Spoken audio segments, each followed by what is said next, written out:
Hi everyone, welcome back. It is Laura at Hyperstamper, and I just finished this very sweet journal, 5 by 7 3/4 inches, and this is almost 100 years old, and I just love the original cover here. I was able to keep the spine intact, even though the insides were pulled away from the interior spine, which makes it a perfect candidate for a junk journal because I don't like to pull apart good books that are in good, well, it's hard to find them at a reasonable cost when they're in perfect condition because the collectors want them.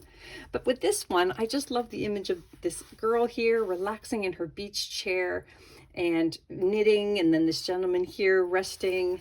Same with the little image on the side. It's just adorable. I added 6 different layers of textiles here, all vintage, and some vintage doily bits here, some vintage beads down the side, and some ribbon to match the cover, and I just love it. So let me take you on a little journey before I put it into my Etsy shop, hyperstamper.etsy.com, and I'll show you all the dozens and dozens and dozens of original, authentic, antique and vintage ephemera, hidden inserts and treasures and tags and tucks and all kinds of stuff. So this is the original book plate here, and it's to Kathleen from Aunt Eva, and she calls herself Kay, which many Kathleens do, Kay MacArthur, and I just love this little book plate. And she received this as a gift Christmas 1929, which was the same year that this book was published. These are the original first pages here. That's a 1920s children's book page. I turned into a double pocket, and you can journal on the back of these handwritten and hand-typed research pages that were done with an old inkwell and a quilt pen. There we go, and the research is from the 1880s. And then this here is a 1920s snap card. So you would buy this and use all the snaps in your sewing. And I just love the image on there. Size 0, never for me. So there we have 1929 publication date. This is a piece of vintage fabric from an old pillowcase from the 50s. This here is an early 1900s page. That's a historical home in Massachusetts. This is something I've just started making. I'm going to try them out in the next 6 or 7 journals that I make. It's just a little booklet that is smack filled with little pockets that you can add to. So I've put in journaling cards made from children's book pages, vintage Monopoly money. You can journal on the back of those. Another fun little piece here from a vintage Monopoly game. This is from a 1968 payday game. And then here is an unused vintage recipe card, quite old, that you can journal on there. And then another children's book page with antique paper on the back. So just really fun. You can add lots and lots of things on there and on the back here. I also made this journaling tag out of a vintage file tab, alphabetical filing tabs, and then I just pulled this beautiful image here with the letter T from an antique book, and that there is from an antique dictionary, little deer there. And this is from the early 1900s as well. And then this here is from the 1800s, this beautiful plate here. Isn't that beautiful? From the Roman Empire and the Colosseum there. And then just a blank antique page here that you can journal on as well. I love blank pages from old books. I search every single one of my old books for blank pages. It's a 1930s Flinch card. Little 1936 Paris France Almanac page. Really fun images on there.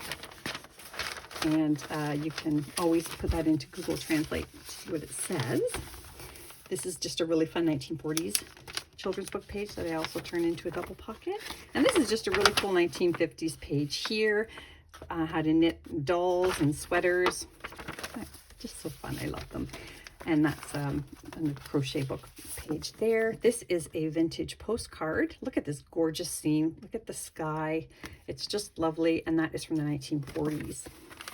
And then this plate here is Whitman's birthplace. Again, that's in Massachusetts. Very lovely. And over here is another page that you can use for journaling because it's from 1959. You can just use, all of this white space here, and then you can collage on the back or do anything fun with that. But it's a really good heavy cardstock. And this here is another early 1900s page, antique paper on the back. That's some cross stitch, vintage cross stitch pulled off of a stool. This is from the 1940s here, how to make a merry-go-round. This is one of those ones that spins. Oh my God, I would have loved that. 1940s Theater Arts magazine.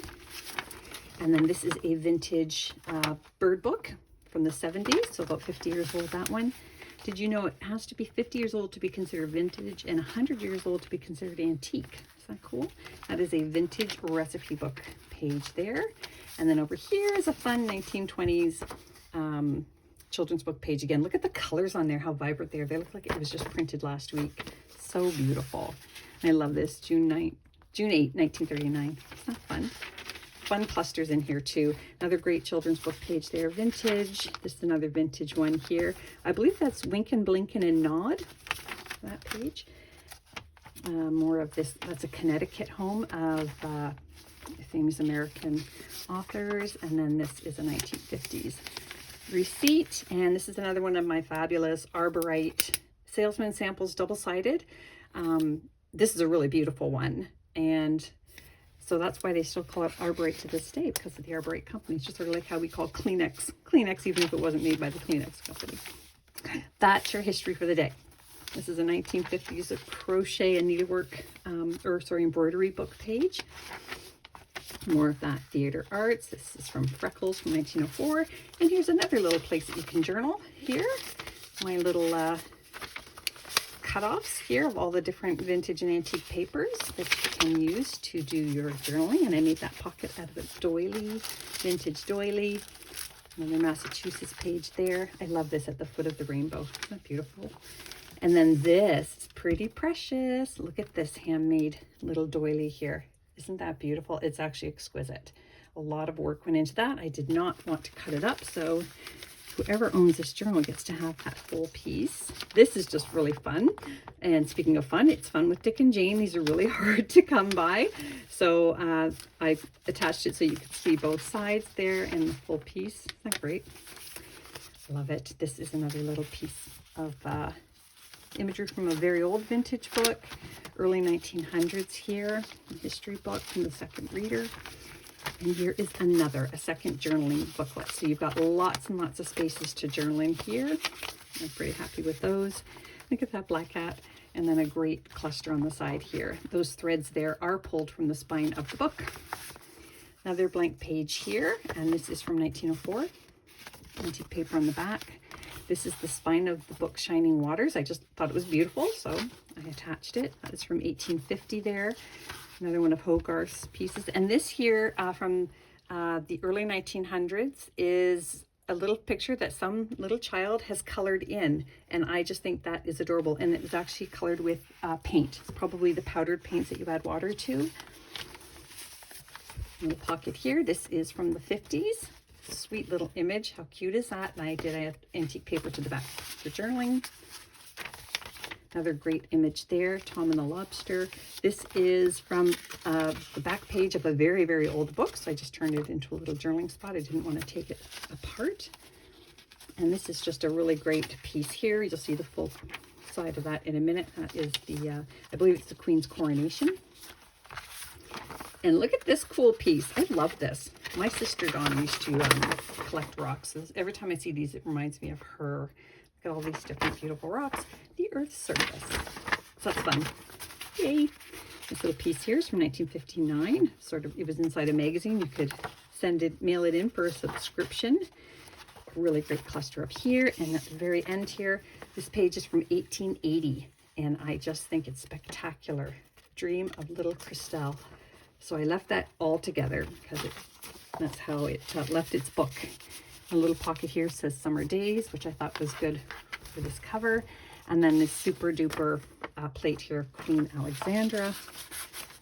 Isn't that neat? So I hope you love it as much as I loved making it. You can find that at hyperstamper.etsy.com. And don't forget to subscribe. Come back soon. Bye for now.